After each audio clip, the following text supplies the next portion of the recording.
سلام دوستان، یاسین هستم از پیج یاسین بروکر. امروز اومدم بهتون یاد بدم که چطور توی ماینکرافت سرعتتون و همینطور جامپتون رو تا 255 برابر زیاد کنید.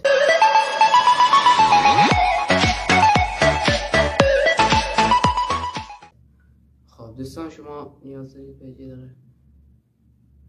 خب شما نیاز دارید به کامنت بلاک. نخند. خب let's go. بریم که کامنت بلاک بگیریم. دوستان کامنت بلاک رو اینطوری میگیرید، این خط رو میکشید give @a comment block. خب دوستان الان کامنت بلاک رو گرفتم، الان باید 2 تا کد روش بنویسیم. خب دوستان کامنت بلاک ها رو میذاریم، لول هم میذاریم. خب کد اولی مربوط به جامپه. دوستان اول میریم جامپ رو درست کنیم. خب میزنیم روی این. خب اینجا دوباره باید کد بنویسیم، این خط رو میکشیم دوباره بنویسیم افکت خط فاصله @a جامپ، اسم جامپ، یه خط پست و تایمش رو مشخص میکنیم، مثلا برای چند دقیقه به ثانیه است. ما میزنیم 60 ثانیه و جامپ میذاریم.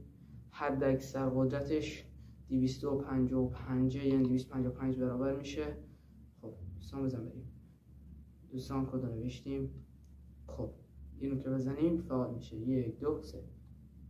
خب دوستان این جامپ ما فعال شد، بریم تستش کنیم. 1 2 3. یا ابوالفضل! یا خدا کجا میری؟ اینقدر قوی نبود. خب دوستان داریم برمیگردیم. خب حالا بایستیم برسیم پایین. 2000 years later. الان رسیدیم. خب دوستان اون یکی رو که مربوط به سرعت تنظیم کنیم، یکی هم باید کد بنویسیم. ادساین دوباره افکت. ادساین نداره دیگه. الان اینجا بنویسیم ادساین a اسپید. خب حالا تایمش مشخص میکنید، دوباره میزنیم 60 ثانیه، یه خط فاصله و قدرتش که حد اکثر 255.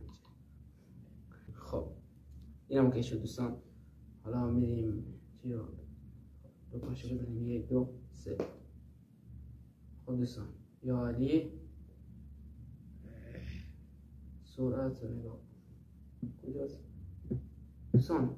اینا ببینید بنگ، شما سرعت رو نگاه کنید دوستان. این نتیجه امروز واسه خونسا کردن اینا نیاز به شیر داریم.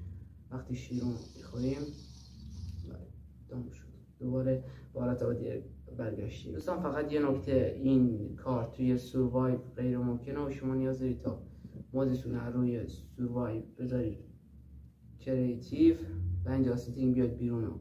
این بغل نوشته استیو، اینجا میزنید از رو اپراتور میذارید رو ویزیتور، یه دکمه میاد، میزنید کانتینیو. اوکی. حالا دوباره میذاریدش رو اپراتور. خب میاد بیرون رسوم گیم و الان میتونید خود وارد کنید، اون موقع نمیتونستید و این کار توی مپ سروایو چیت حساب میشه و شما انگار چیت زدید. مرسی که میدونید نجات مرسی که میدونید تماشا کردید. تا ویدیو بعدی خداحافظ.